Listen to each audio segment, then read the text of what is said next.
Hey everyone, this is Kirk with 1000 Lions. I'm here today with Caleb. He is the owner and manager of Contender Gaming in Cary. I'm going to ask him some questions of kind of what their operation is and what they're looking forward to the future. So it's going to be a great show. I hope you stick around and watch.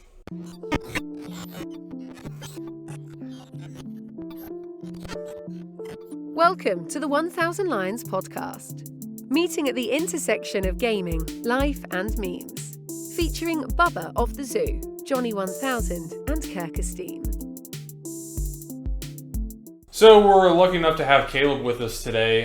He is the owner and pretty much the operator of Contender Gaming in Cary. Why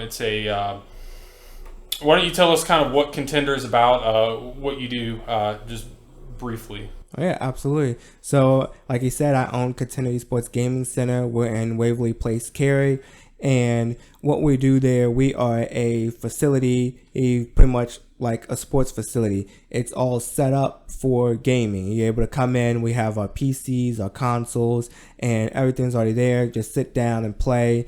We carry the model of it is open to come in, pay by the hour and play. We host various different tournaments, birthday parties, and also that's on the casual side and tournaments on the competitive side. And then on the more competitive side, we offer workshops, teams, and camps. Esports is growing, it's getting big, it's becoming, an internationally recognized sport now, and then with the collegiate and professional. And so a lot of what we do is focus around youth development for, the youth looking to have a career or just looking to play games in general, because you see the youth grow up watching people like A-Rod, Michael Jordan, Tiger Woods, and they want to be professional athletes. And then same thing with us. People grow up watching, Ninja and Booga and whatever other top players that there are out there, and like, oh, I want to be on the scene. I want to, be on the stage of the Call of Duty World Finals. And so we provide that pathway through workshops, which are 90-minute sessions to come in and get coached in a game. And we're actually starting to branch off into more esports career as well. So streaming workshops, coding workshops, not just come and play Fortnite or Overwatch. Awesome. Yeah. And we'll probably get into that a little bit later, kind of more the specifics of what you guys offer. So Brian, Bubba, and I actually had the chance to tour Contender a couple weeks ago, and it's a really impressive operation they've got there. I think 48 for 50 gaming stations, and they've got gaming PCs, all of its industry standard stuff. They got really nice monitors. You can just show up with empty-handed, and you can PC game. You can play on an Xbox. You can play on a PlayStation, and everything's right there for you. They make it really simple. But just to kind of piggyback on what Caleb was saying, esports is something that's really shot up in the last 10 years or so, and we're starting to see some of these operations, some of these facilities open up, dedicated to esports and just gaming in general.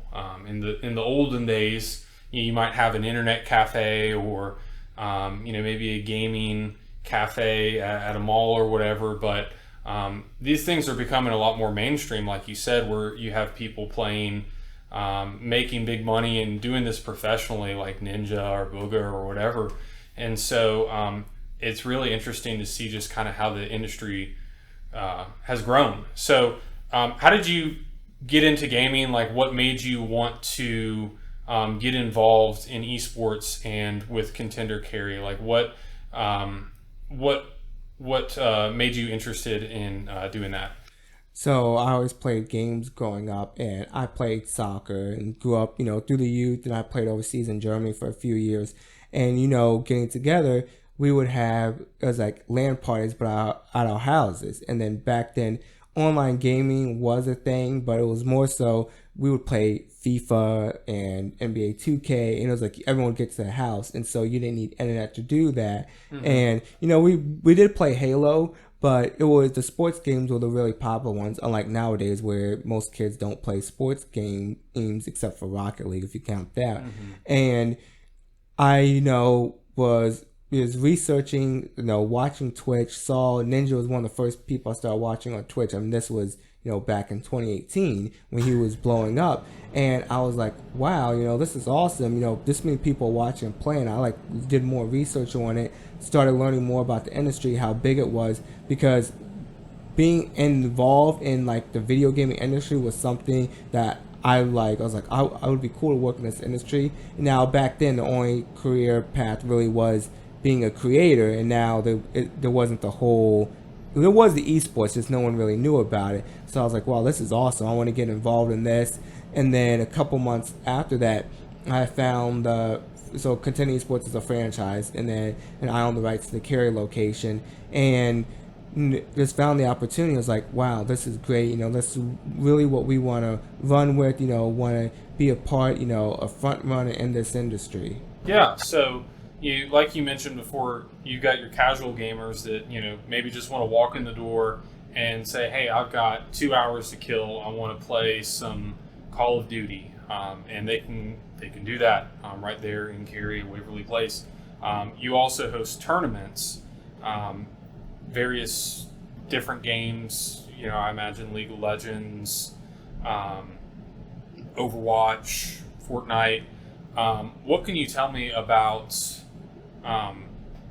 the events kind of you have coming up? Like what takes up most of your time as a owner of a gaming facility? Like does your business rely most on casual people? Is it tournaments? I'm trying to think of how to phrase this. Where do you guys find your sustainability in the industry? Oh yeah, good question. So pretty much with me, in every business, unless you're going to open up a McDonald's, it's, there's part of it running the business, there's part of it going out and, just speaking to people, getting the word out there about the business. That's a huge part of it. And I would say it is mostly casual gamers that we get. For instance, and some things are easier than others, like Super Smash Bros. Ultimate. We had hired a new staff member. He's our Valorant coach, but he's also in the Smash scene. And so he went to, because they hadn't been running any Smash tournaments in over a year, and since our space is larger than most venues, he was able to get them to allow us to do a 32-person cap tournament. Then when restrictions were lifted, he opened up to 64. The tournament would cap out. It was bi-weekly and it would cap out every other week, and then it capped out at 32 within 40 minutes, and then he felt bad that people couldn't enter. Mm-hmm. Then that same Friday was when the tournament, when Roy Cooper announced that it was all restrictions were lifted. So then he was able to reach expand it to 64 teams, and then he made it weekly as well, and it still caps each week. So Smash happens weekly, and then other games will come around more so due to what the demand is. We talk heavily. I mean, fighting games is what we've been seeing the most interest in recently. But whether it be Rocket League or Call of Duty, we listen to our customers, that come in, the people that chat in our Discord, and because it is a community-based facility. Like, I like Road Company, but we all know if I try to run Road Company tournaments, that's not really going to work because not a lot of people play. Get a couple people, yeah.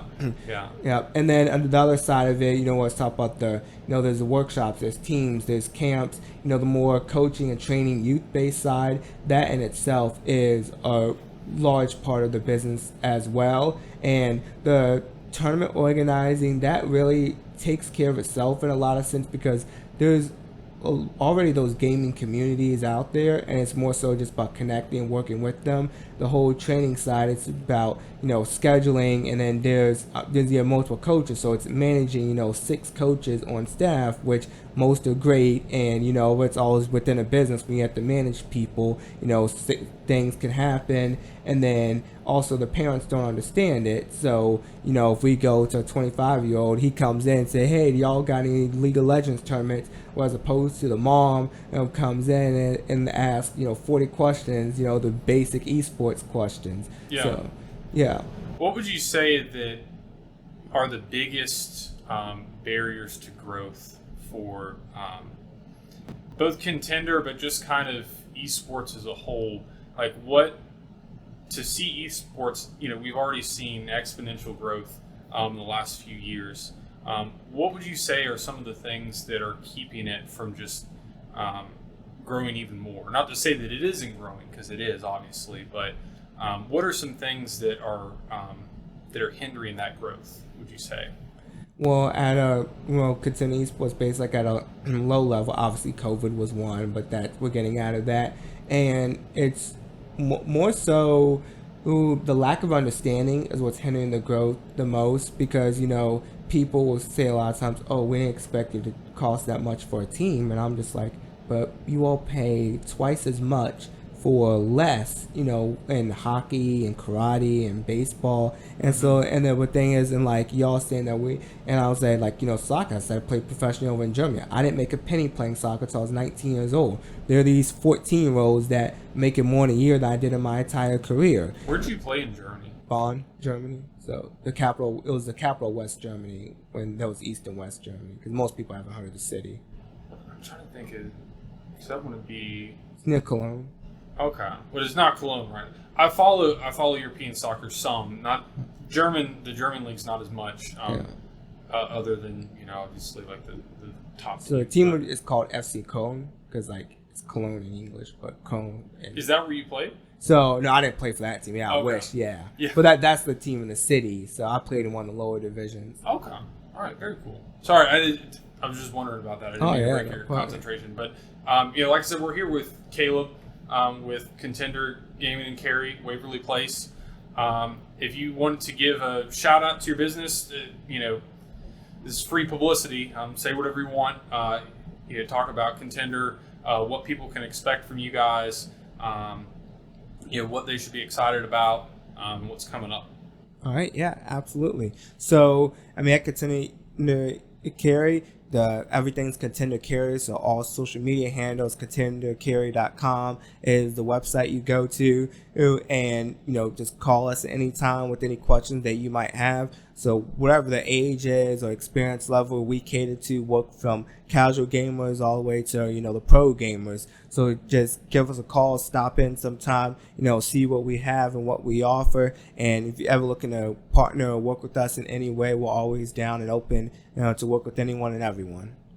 Great. And like I said, we visited you guys not too long ago, and it was really impressive, and wish you the best in your future endeavors. But appreciate you coming by, and we'll see you next time. Absolutely.